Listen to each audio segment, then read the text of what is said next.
నమస్తే, నేను Chandana. Welcome to great Andhra big story. Chandrababu సర్కార్ పాలనకి ఏడాదిన్నర పూర్తయింది. అప్పుడే పాలన ఎలా ఉందనే విషయమై రెండు తెలుగు రాష్ట్రాల్లో విస్తృత చర్చ జరుగుతోంది. తాజాగా కలెక్టర్ల సమావేశంలో తన పాలన ప్రజలకు నచ్చలేదని ముఖ్యమంత్రి చంద్రబాబే అనడం రాజకీయంగా తీవ్ర సంచలనం రేకెత్తిస్తోంది. కలెక్టర్ల సమావేశంలో చంద్రబాబు ఏమన్నారో తెలుసుకుందాం. ఆ తర్వాత ఎందుకు నచ్చలేదో తెలుసుకునే ప్రయత్నం చేద్దాం. మీరు బాగా పని చేశామని అనుకుంటున్నారు, నేను కూడా బాగా చేశానని అనుకుంటున్నా. కానీ ఆశించిన స్థాయిలో ఫలితాలు రావడం లేదు. పనితీరు ప్రజలకు నచ్చడం లేదు. ఏ ప్రజల కోసం పనిచేస్తున్నామో వారే మెచ్చుకోవడం లేదంటే ఎక్కడో ఏదో తేడా ఉంది అని బాబు అన్నారు. మొదటగా చంద్రబాబు తన పాలనపై నిర్మోహమాటంగా నిజాలు చెప్పినందుకు అభినందించారు. క్షేత్రస్థాయిలో వ్యతిరేకతను పసిగట్టడం రాజకీయంగా చంద్రబాబుకు ఎంతో మంచిది.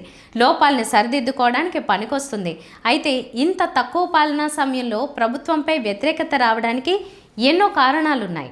కూటమిపై ప్రజల్లో విపరీతమైన అంచనాలు పెరగడానికి, వాళ్ళిచ్చిన అపరిమితమైన హామీలు, అలాగే చంద్రబాబు పాలనానుభవం, ఎన్నికల ప్రచారంలో అరచేతిలో వైకుంఠాన్ని చంద్రబాబు పవన్ కళ్యాణ్ చూపించారు. ఆకాశంలో చందమామనెవరైనా కోరుకుంటే ఆ ఇద్దరు నాయకులు కాదనలేదు. ఆంధ్రప్రదేశ్లో అన్ని వర్గాల ప్రజానీకం చంద్రబాబు నాయకత్వంలోని కూటమిపై అపారమైన నమ్మకాన్ని, ఆశల్ని పెట్టుకున్నారనేందుకు 164 ఎమ్మెల్యే సీట్లు కట్టబెట్టడమే నిదర్శనం. కూటమి అధికారంలోకి వచ్చింది. ఇంకా ప్రభుత్వం కొలువు తీరకుండానే రాజధాని అమరావతి పనులపై ప్రత్యేక దృష్టి సారించారు. ఆ ప్రాంత రైతుల మనసుల్లో ఆనందాన్ని నింపారు. అయితే ఆ తర్వాతే అడుగులు అత్యంత అధ్వాన్నంగా సాగుతున్నాయి. మన ప్రభుత్వం వచ్చిందని, బతుకులు మారిపోతాయని ఆశించిన అమరావతిలోనే అసంతృప్తికి బీజం పడింది. కూటమి సర్కార్పై మొట్టమొదటి వ్యతిరేకతకు ఇక్కడే పునాది రాయపడింది. తామెంతో నమ్మకంగా పోరాడి మరీ తెచ్చుకున్న కూటమి ప్రభుత్వంపై నమ్మకం సడలడానికి ఎక్కువ కాలం పట్టలేదు. ఇవిగో మా 14 రకాల సమస్యలని, వీటిని పరిష్కరించకపోతే మరో పోరాటానికి శ్రీకారం చుట్టాల్సి వస్తుందని రాజధాని ప్రాంత జేఏసీ నేతలు హెచ్చరించడం దేనికి సంకేతమో పాలకులు ఆలోచించాలి. కూటమి సర్కార్కు రాజధాని ప్రాంతం అమరావతి సొంతిల్లు లాంటిది. ఇంటనే గెలవలేని దుస్థితి ఏడాదిన్నర పాలనదని చెప్పక తప్పదు. ఇక రాష్ట్రంలోని మిగిలిన ప్రాంతమంతా కూటమి దృష్టిలో రచ్చ అని చెప్పక తప్పదు. కూటమిపై ఆశలు అనంతం, ఆచరణ శూన్యం కావడంతో తీవ్ర వ్యతిరేకతకు దారితీసింది. కూటమి పాలనపై వ్యతిరేకత నింపడానికి ప్రధాన కారణాల్లో రెడ్ బుక్, మొక్కుబడిగా సంక్షేమ పథకాల అమలు, కూటమి ప్రజాప్రతినిధుల అరాచకాలు, మెడికల్ కళాశాలల ప్రైవేటీకరణ, కల్తీ మద్యం తయారీ, టీటీడీ లడ్డు ప్రసాదంపై సీఎం చంద్రబాబు అనుచిత కామెంట్స్, లోపించిన శాంతి భద్రతలు, మహిళలపై పెరిగిన అఘాయిత్యాలు, రైతులు పండించిన ఏ ఒక్క పంటకు గిట్టుబాటు ధర లేకపోవడం, ఉద్యోగుల సమస్యల పరిష్కారంలో కాలయాపన, గ్రామ, వార్డు, సచివాలయ ఉద్యోగుల్ని అవమానించే రీతిలో వ్యవహరించడం, పొలిటికల్ గవర్నెన్స్, క్షేత్రస్థాయిలో టీడీపీ జనసేన మధ్య సఖ్యత లేకపోవడం, ఏడాదిన్నర కావస్తున్నా ఇంకా జగన్ సర్కార్పై నిందలు వేస్తుండడం, బలమైన మీడియా వ్యవస్థ చేతిలో ఉందనే అహంకారం, 3 పార్టీలు కలిసి ఉన్నంతకాలం అధికారం శాశ్వతం అన్న అహంకారం, ఇలా అనేక అంశాలు చంద్రబాబు సర్కార్పై వ్యతిరేకత నింపడానికి కారణమయ్యాయి.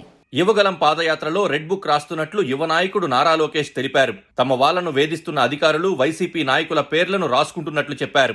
అధికారంలోకి వస్తే వాళ్లను చట్ట ప్రకారం శిక్షిస్తామని లోకేష్ చెప్పారు.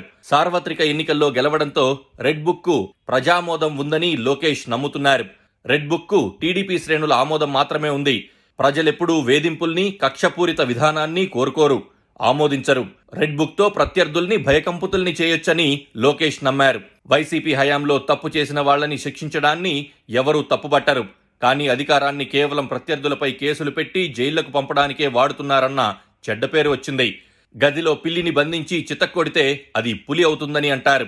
ఆ రీతిలోనే వైసీపీ శ్రేణుల్ని ఇలా తక్కువ సమయంలో యాక్టివేట్ చేసిన ఘనత లోకేష్ రెడ్ బుక్కే దక్కింది. ప్రస్తుతం వైసీపీ కార్యకర్తలు, నాయకులు ఎలా తయారయ్యారంటే ఎట్టి పరిస్థితుల్లోనూ అధికారంలోకి రావాలి అనే పట్టుదల పుట్టింది. దీనంతటికీ లోకేష్ కారణం. కూటమిగా 3 పార్టీలు కలిసి ఉన్నంతకాలం అధికారం మాదే అనే అహంకారం కూడా ప్రభుత్వంపై వ్యతిరేకతకు దారితీసింది. ప్రజలకిచ్చిన హామీల్ని నెరవేర్చకపోయినా ఏమీ కాదనే భ్రమలో కూటమి నేతలున్నారు.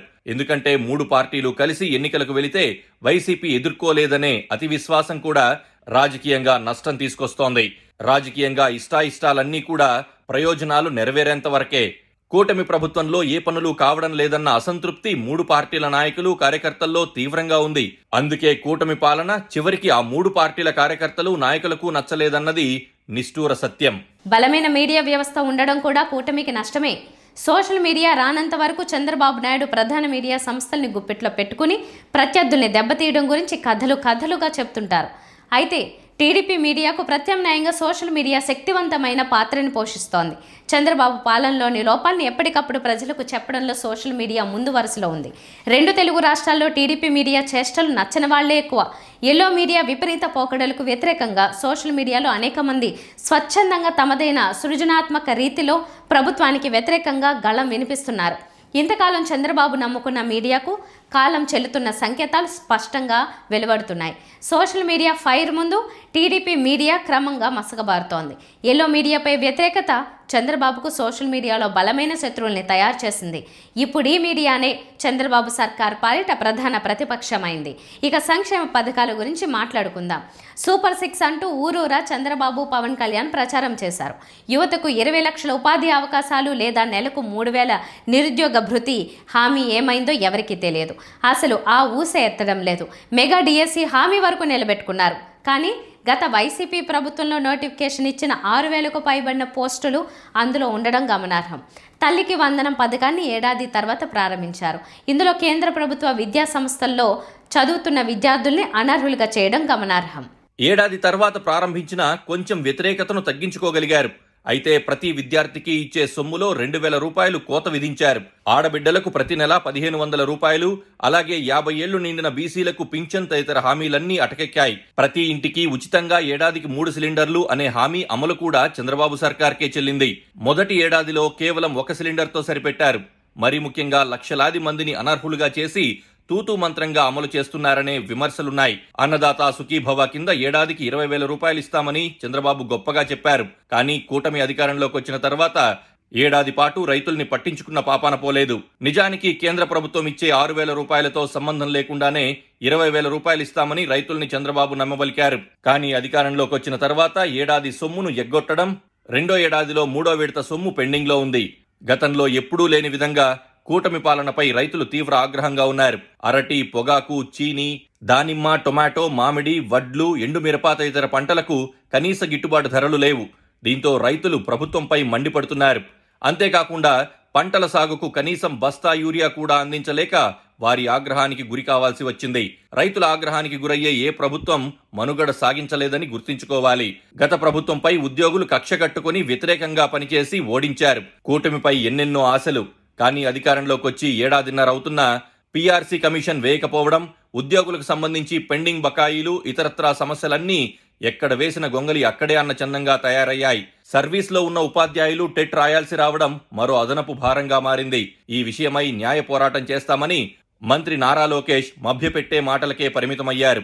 ఆచరణ కొరవడింది. పొలిటికల్ గవర్నెన్స్ ఉంటుందని చెప్పి ప్రభుత్వానికి గోతిని చంద్రబాబే తవ్వుకున్నారు. నియమ నిబంధనలేవీ లేకుండా అంతా తాము చెప్పినట్లే నడుచుకోవాలన్న హుకుం కూటమి నేతల నుంచి అధికారులకు వెళ్తోంది. చిన్న రిజిస్ట్రేషన్ చేయించుకోవాలన్నా కూటమి నేతలకు కప్పం కట్టాల్సిన దుస్థితి. ఖాళీ స్థలం దొరికితే కబ్జానే. ఇవన్నీ చూస్తున్న జనానికి గతంలో వైసీపీ పాలనే బెటర్ అనే అభిప్రాయం కలుగుతోంది. క్షేత్రస్థాయిలో లోతుగా అధ్యయనం చేస్తే ప్రభుత్వంపై వ్యతిరేకతకు కారణాలు తెలుస్తాయి. ముఖ్యంగా అమరావతిలో 1,000 కోట్ల అభివృద్ధి పనులు చేస్తూ మిగిలిన ప్రాంతాల్ని ఎండబెడుతున్నారన్న ఆవేదన ఆ ప్రాంత ప్రజానికంలో ఉంది. మరోవైపు అమరావతిలోనూ సంతృప్తి లేదు. అలాగే కంపెనీలకు ఇష్టానుసారం భూపందేరాలు కూడా తీవ్ర అసంతృప్తికి కారణమవుతున్నాయి. మెడికల్ కాలేజీల ప్రైవేటీకరణ తీసుకొచ్చిన వ్యతిరేకత అంత ఇంత కాదు.